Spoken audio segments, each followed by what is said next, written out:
मुजफ्फरनगर में अपनी विभिन्न मांगों को लेकर कॉलेज के छात्रों की भूख हड़ताल 30 दिन समाप्त हो गई, जिसमें भूख हड़ताल पर बैठे 9 छात्र नेताओं को भाकपा किसान नेता चौधरी चरण सिंह टिकैत सहित रालोद विधायक चंदन सिंह चौहान व अन्य नेताओं ने जूस पिलाकर हड़ताल को समाप्त कराया। जिसके बाद अब छात्र खुद को मिलने वाले इंसाफ के इंतजार में है, क्योंकि उनको अब यूनिवर्सिटी की ओर से 15 दिन का समय दिया गया है। आपको बता दें कि पिछले कई दिनों से छात्र मुजफ्फरनगर में अनशन पर थे और अपनी मांगों को लेकर लगातार प्रदर्शन कर रहे थे, जिसको लेकर पिछले दिन भाकपा प्रवक्ता ने यूनिवर्सिटी के वीसी से मुलाकात की और मामले में समाधान निकालने को लेकर घंटों चर्चा की। जिसके बाद मिले 15 दिन के समय को लेकर धरना स्थल पर पहुंचे भाकपा युवा नेता चौधरी चरण सिंह टिकैत ने छात्रों को जूस पिलाकर उनका अनशन तुड़वाया, उनकी सभी समस्याओं के समाधान का आश्वासन दिया। जिसके बाद छात्रों ने भी अपनी सहमति जताते हुए अनशन को समाप्त किया। अब देखना दिलचस्प होगा कि छात्रों के इस अनशन का यूनिवर्सिटी प्रशासन पर असर पड़ेगा भी या नहीं। फिलहाल छात्रों ने अनशन समाप्त कर अपनी कक्षाओं का रुख कर लिया है और अब सिर्फ इंतजार है तो आगामी 15 दिनों का, क्योंकि अब छात्रों के पास इस इंतजार के अलावा कोई और विकल्प बचा ही नहीं।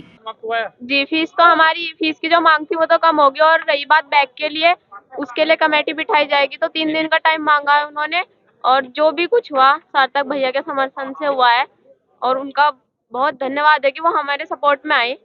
उन्होंने ये कहा है कि जो फीस की मांग है वो कल तक आपको पता लग जाएगी। कल तक जो भी पोर्टल थे वो खुल जाएंगे। पूरी वार्ता हुई है, छात्राएं संतुष्ट हैं पूरे इससे? जी, संतुष्ट हैं। बस जो हमारी बैक पेपर की है वो और बात हमारी मान ले तो बस सब संतुष्ट ही हैं। देखिए, हमारे संगठन के जो लोग हैं हमारे बड़े हैं, और माननीय विधायक जी चंदन चौहान जी भी आए थे, चौधरी चरण सिंह टिकैत जी भी यहाँ थे, और सिटी मजिस्ट्रेट साहब भी थे। तो मुद्दों पे बातचीत हुई, और कल तक या आज शाम तक पोर्टल पे भी और लिखित में यूनिवर्सिटी द्वारा जो फीस जो पहले थी, जो वृद्धि की गई थी, वो वापस हो गई है। और जो बैक का मुद्दा था उस पे सिटी मजिस्ट्रेट साहब ने कहा कि मैं कल कॉलेज में जाके और कॉलेजों से लिस्ट लेके जिस जिस बच्चों की बैक है उन पे यूनिवर्सिटी से बातचीत हो गई है, उनकी बैक जो है उन्हें प्रमोट किया जाए। ज्यादातर मांगों पे सहमति बन गई है, कुछ जो मांगे हैं उन पे अभी भी बातचीत जारी है, और जो लोकल मांगे हैं, जो कॉलेज स्तर की मांगे हैं, वो हम कल कॉलेज में जाके मांग उनकी जो छात्रों की उनसे बात करेंगे और भविष्य में लड़ाई लड़ते। इस बार अगर मान लो ये हमने ये एक छात्र शक्ति जनपद में जो आंदोलनरत थी, एक मैसेज छात्रों में गया है, लड़ाई लड़ी उनकी, और आगे भी हम ऐसी लड़ाई लड़ते रहेंगे। भविष्य में हम बड़े कदम इस छात्र शक्ति को लेकर उठाएंगे, और अगर छात्रों का ऐसी उत्पीड़न होता रहेगा तो हम भी ऐसे ही आंदोलन, चाहे डीएम का दफ्तर पे हो या यूनिवर्सिटी स्तर पे धरने हो, छात्र हित में धरने हम लगातार करते रहेंगे। मांगे सभी तो नहीं मानी गई, लेकिन बहुत सी मांगों पे सहमति हुई। जैसे फीस वृद्धि का था मामला, एडमिशन का था, और जो बैक आई थी उस पर कुछ मामले थे। तो एक कमेटी बनी थी, कल टिकैत साहब शाकुंभरी यूनिवर्सिटी में गए थे, माँ शाकुंभरी देवी यूनिवर्सिटी।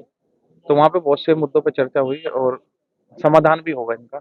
और आज 3-4 दिन से छात्र बैठे थे यहाँ पे भूख हड़ताल में। आज उनका जूस पिलवा के माननीय विधायक जी और जिलाध्यक्ष उनका अनशन खत्म कराया। और छात्रों को अपने पढ़ाई पे ध्यान देना चाहिए। आंदोलन के लिए उनके परिवार के बड़े हैं, आना चाहिए सड़कों पे जहाँ पे भी जरूरत पड़े। बाकी हमारा तो ये कि छात्र अपना पढ़ाई पे ध्यान दे, क्योंकि सरकार मुकदमे लगाएगी, इनका भविष्य खत्म होगा। लिखित सहमति आ जाएगी, और करीबन 15 दिन का उन्होंने टाइम दिया है। 15 दिन में लिखित सहमति आपको मिल जाएगी। देखिए, बड़ा दुखद है कि छात्र अपनी मांगों को लेके अनशन पर बैठे हैं। किसी भी सभ्य समाज के अंदर अगर युवा और छात्र हमारे जिलाध्यक्ष आंदोलन के रूप में अनशन करने के लिए बैठे हैं, ये बड़ा अभिभावक के रूप में, एक सामाजिक जिम्मेदारी के रूप में बहुत दुखद की बात है।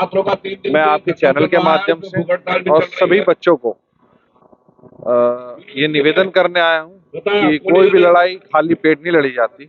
आप अपना अनशन तोड़ें। राष्ट्रीय लोकदल परिवार, हमारे नेता माननीय जयंत चौधरी जी आपकी चिंता करते हैं, और आपकी इस लड़ाई में सड़क से लेकर सदन तक लड़ने का काम करेंगे। पर ये जिम्मेदारी स्थानीय प्रशासन की, यूनिवर्सिटी प्रशासन की, और साथ में सभी जिम्मेदार लोगों की है कि बच्चे जब किसी जायज मांग पे, फीस बढ़ोतरी की मांग पे और बैक्स को लेके, रिजल्ट्स को लेके बैठे हैं, तो आपको उनको संज्ञान में लेना चाहिए और उनकी समाधान करना चाहिए। ऐसी कोई लड़ाई नहीं है जिसे सरकार नहीं खत्म कर सकती। सरकार को संवेदनशील होना चाहिए और मुझे पूरा भरोसा है कि आने वाला समय इस छात्र शक्ति को सलाम करेगा और यह आंदोलन बड़ा बदलाव शिक्षा की नीतियों के अंदर लाने का काम करेगा। बहुत बड़ा दुर्भाग्य है, बच्चे हमारे दिन रात भूखे बैठे हैं, तो हमारे लिए तो एक निवाला किसी भी सभ्य समाज के लिए ऐसे में लेना बहुत जो है दुखदाई, बहुत मुश्किल है।